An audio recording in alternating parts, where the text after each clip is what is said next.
Every country on earth at the moment is reforming public education. There are two reasons for it. The first of them is economic. People are trying to work out, how do we educate our children to take their place in the economies of the 21st century? How do we do that, given that we can't anticipate what the economy will look like at the end of next week, as the recent turmoil is demonstrating? How do we do that? The second, though, is cultural. Every country on earth is trying to figure out, how do we educate our children so they have a sense of cultural identity and so that we can pass on the cultural genes of our communities while being part of the process of globalization. How do we square that circle? The problem is they're trying to meet the future by doing what they did in the past. And on the way, they're alienating millions of kids who don't see any purpose in going to school. When we went to school, we were kept there with a story, which was if you worked hard and did well and got a college degree, you would have a job. Our kids don't believe that. And they're right not to, by the way. You're better having a degree than not, but it's not a guarantee anymore. And particularly not if the route to it marginalizes most of the things that you think are important about yourself. Some people say we have to raise standards as if this is a breakthrough. You know, like, really, yes, we should. Why would you lower them? You know, I mean, I haven't come across an argument that persuades me of lowering them. But raising them, of course we should raise them. The problem is that the current system of education was designed and conceived and structured for a different age. It was conceived in the intellectual culture of the Enlightenment and in the economic circumstances of the Industrial Revolution. Before the middle of the 19th century, there were no systems of public education. Not really. I mean, you could get educated by Jesuits, you know, if you had the money. But public education, paid for from taxation, compulsory to everybody and free at the point of delivery, that was a revolutionary idea. And many people objected to it. They said it's not possible for many street kids, working class children, to benefit from public education. They're incapable of learning to read and write, and why are we spending time on this? So there's also built into it a whole series of assumptions about social structure and capacity. It was driven by an economic imperative of the time, but running right through it was an intellectual model of the mind, which was essentially the Enlightenment view of intelligence. That real intelligence consists in the capacity for a certain type of deductive reasoning and a knowledge of the classics originally, what we come to think of as academic ability.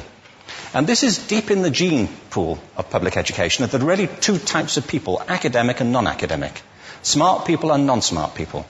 And the consequence of that is that many brilliant people think they're not, because they've been judged against this particular view of the mind. So we have twin pillars, economic and intellectual.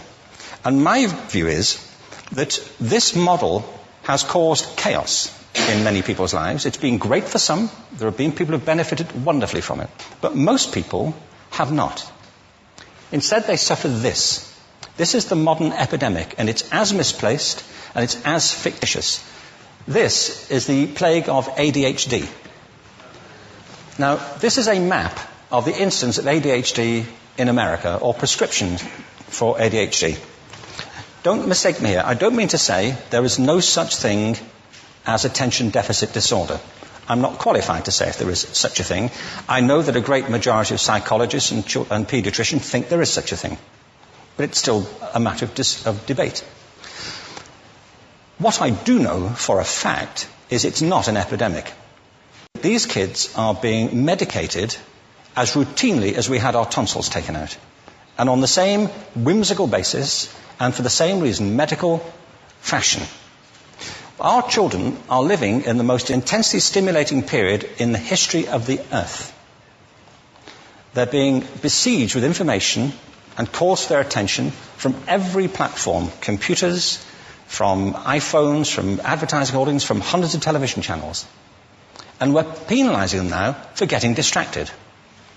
From what? You know, boring stuff. At school, for the most part.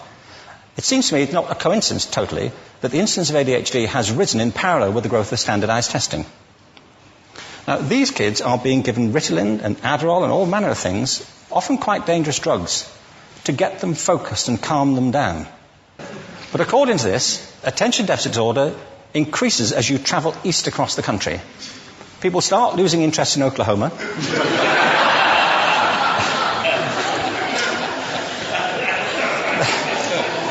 They can hardly think straight in Arkansas.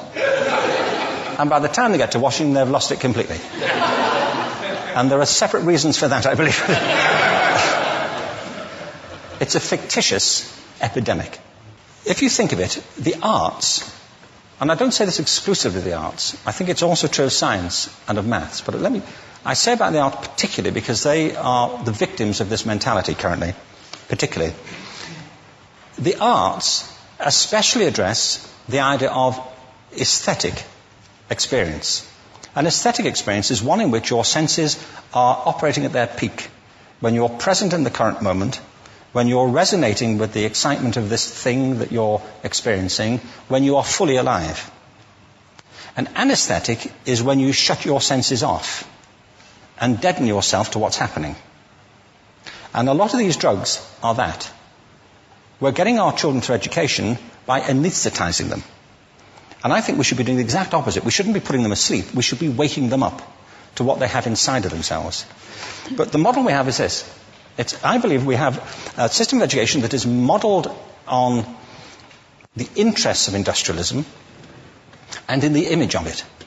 I'll give you a couple of examples. Schools are still pretty much organized on factory lines, ringing bells, separate facilities, specialized into separate subjects. We still educate children by batches. We put them through the system by age group. Why do we do that? Why is there this assumption that the most important thing kids have in common is how old they are? It's like the most important thing about them is their date of manufacture. You know what I mean? Well, I know kids who are much better than other kids at the same age in different disciplines, or at different times of the day, or better in smaller groups than in large groups, or sometimes they want to be on their own. If you're interested in the model of learning, you don't start from this production line mentality.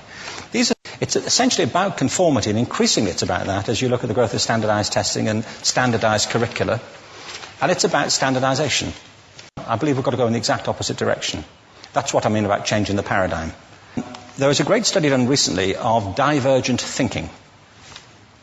Published a couple of years ago. Divergent thinking isn't the same thing as creativity. I define creativity as the process of having original ideas that have value. Divergent thinking isn't a synonym, but it's an essential capacity for creativity. It's the ability to see lots of possible answers to a question, lots of possible ways of interpreting a question, to think what Edward de Bono would probably call laterally, to think not just in linear or convergent ways, to see multiple answers, not one. So, there are tests for this. One kind of cod example would be, people might be asked to say, how many uses can you think of for a paperclip? Well, those routine questions. Most people might come up with 10 or 15. People who are good at this might come up with 200. And they do that by saying, well, could the paperclip be 200 foot tall and be made out of foam rubber? Does it have to be a paperclip as we know it, Jim? Now, there are tests for this, and they gave them to 1,500 people. This is in a book called Breakpoint and Beyond.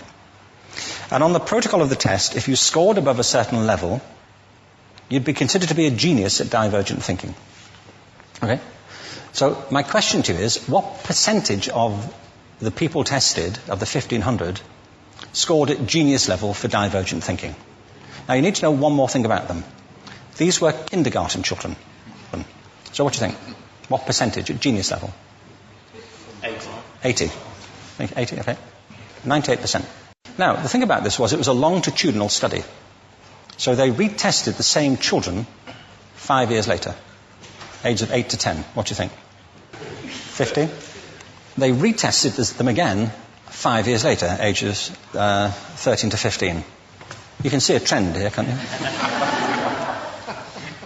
Now, this tells an interesting story, because you could have imagined it going the other way, couldn't you?